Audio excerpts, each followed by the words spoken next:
Hello friends, welcome to my channel. ఈరోజు మనము instant vada recipe ఏ విధంగా ప్రిపేర్ చేయాలో చూద్దాం రండి. మనం ఇప్పుడు పప్పు నానబెట్టకుండా రుబ్బకుండానే వడలు ప్రిపేర్ చేద్దాము. అంటే అప్పటికప్పుడు వడలు ప్రిపేర్ చేయొచ్చు. అది ఎలాగంటే 1 కప్పు బొంబాయి రవ్వ తీసుకోవాలి. తీసుకొని దీనిని మిక్సీకి పట్టాలి. అంటే మనము వడలు ప్రిపేర్ చేయాలంటే చాలా టైం పడుతుంది కదా. పప్పు నానబెట్టాలి, పప్పు రుబ్బాలి, అలాంటి ప్రాసెస్ ఏది లేకుండా మనము మార్నింగ్ లేవగానే అప్పటికప్పుడు వడలు ప్రిపేర్ చేయొచ్చు. ఇప్పుడు మనం దీనిని మిక్సీకి పట్టాలి. ఈ విధంగా పిండిలాగా మిక్సీకి పట్టాలి. పట్టిన తర్వాత దీనిని ఒక మిక్సింగ్ బౌల్లోకి తీసుకొని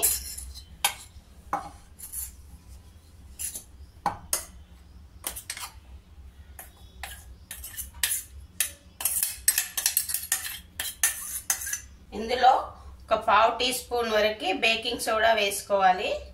వేసుకొని కొద్ది కొద్దిగా వాటర్ వేసుకుంటూ కలపాలి. ఇలా కలుపుకొని ఇది పక్కకు పెట్టాలి ఒక 10 మినిట్స్. ఇప్పుడు మనము ఈ వడలకి కావలసిన ఆనియన్, పచ్చిమిర్చి, కొత్తిమీర, కరివేపాకు కట్ చేసి పెట్టాలి. నేను ఒక ఆనియన్ తీసుకున్నా, 3 పచ్చిమిర్చి తీసుకున్నా, గ్రీన్ చిల్లీస్ 3. ఇప్పుడు వీటిని సన్నగా కట్ చేసి పెట్టాలి. మీకు ఎంత సన్నగా వీలైతే అంత సన్నగా కట్ చేసి పెట్టండి.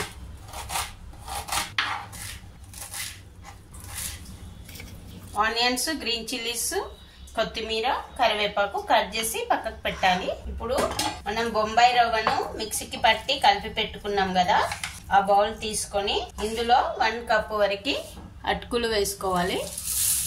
అలాగే ఒక ఆలుగడ్డను ఉడికించి తీసుకోవాలి, పొట్టు తీసి, అంటే పీల్ తీసిన బాయిల్డ్ పొటాటోను తీసుకొని ఈ మిక్సింగ్ బౌల్లోనే తురుముకోవాలి.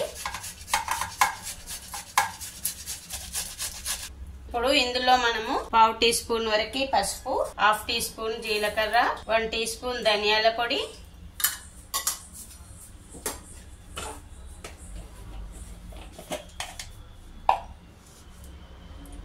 1/2 టీ స్పూన్ జీలకర్ర పొడి తీసుకోండి. ఒకసారి ఇప్పుడు ఇవన్నీ కలిసేటట్టు చేతితో కలపండి. ఇందులోనే 1/2 టీ స్పూన్ సాల్ట్ వేయండి. వేసి ఇవన్నీ కలిసేటట్టు కలపండి.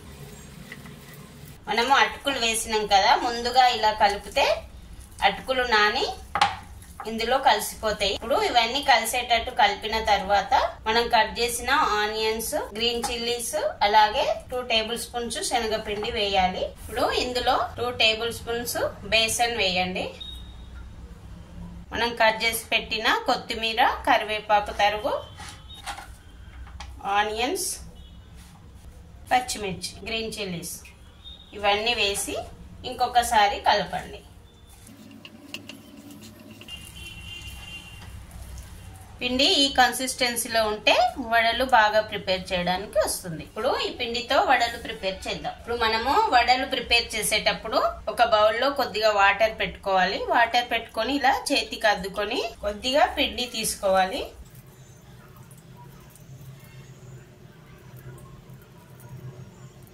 ఇలా అని మనం ఆయిల్లో డీప్ ఫ్రై చేస్తే సరిపోతుంది. ఇప్పుడు ఆయిల్ వేడెక్కింది. మనం ప్రిపేర్ చేసిన పిండితో వడలు వేద్దాం.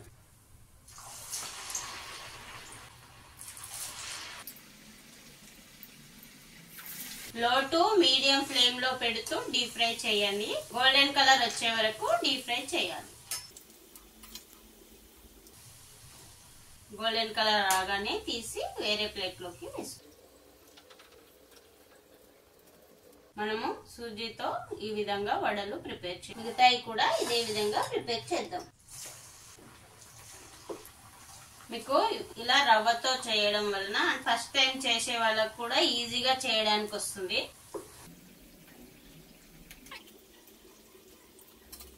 మీరు ఈ వడలని ఒక్కసారి ట్రై చేసి చూడండి, చాలా టేస్టీగా ఉంటాయి. అంటే మనం నార్మల్ గా పప్పుతో చేసిన వాటికంటే ఇవి చాలా టేస్టీగా ఉంటాయి. మీరు ఒక్కసారి ట్రై చేసి చూడండి. వడలు రెడీ అయినాయండి. మనం దీనిని ఓన్లీ టొమాటో కేచప్ తో తింటే సరిపోతుంది. వీటిని సపరేట్ గా చట్నీ ప్రిపేర్ చేయాల్సిన అవసరం లేదు. ఈ రెసిపీ కనుక నచ్చితే మీరు ఒకసారి ట్రై చేసి మీకు ఏ విధంగా వచ్చిందో కామెంట్ సెక్షన్ లో చెప్పండి. అదే విధంగా నా వీడియో కనుక నచ్చితే ఒక లైక్ చేసి నా ఛానల్ ని సబ్స్క్రైబ్ చేయడం మర్చిపోకండి. ఇంగ్రీడియంట్స్ డిస్క్రిప్షన్ లో ఉంటాయండి. Thanks for watching.